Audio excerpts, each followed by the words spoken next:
তো আমরা এখন কপালভাতি প্রাণায়ামে চলে যাব। শুরু করবেন, নিঃশ্বাসটাকে পূর্ণাঙ্গ বের করে দিবেন কপাল ভাতি।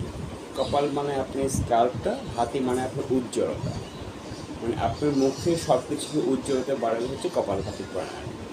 প্লাস এতে আপনি এই অর্গানগুলো সব কিছুকে ভালো রাখবে, মজবুত রাখবে। তো আমরা কপালভাতি প্রাণায়ামটা সকলের কাছ থেকে নিশ্চয়ই শুনেছেন, আবার এখান থেকে আমার কাছ থেকে শুনে নিন। আপনি কপালভাতি করবেন, আপনার এই জায়গাটাতে আপনি সম্পূর্ণ প্রেশার করবে, আপনি বুঝতে পারবেন যে আপনি কী ধরনের উপকারটা আসছে আস্তে আস্তে। এই দেখেন,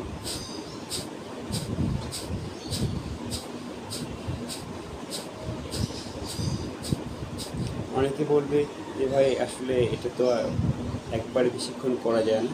প্রাথমিক অবস্থায় আপনি 20 বার করেন আস্তে আস্তে।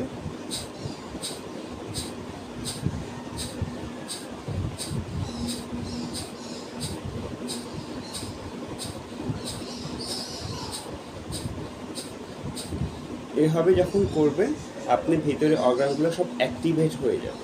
অ্যাক্টিভেট হওয়ার পরে আপনি আস্তে আস্তে সেটাকে বাড়িয়ে দেবেন। তারপরে আমরা এটাকে আটকে রাখবো, ব্রেথটাকে হোল্ড করব, আবার ব্রেথটাকে পাম্প করব, নেব। দেখবেন আপনি 21 দিন পর কতটুকু উপকৃত বোধ করেন, আপনি জীবনটাই পরিবর্তন হয়ে যাবে। তো সে পর্যন্ত আমাদের সাথে থাকবেন। পরবর্তী ভিডিও নিয়ে আমি আবার আসবো আপনাদের কাছে।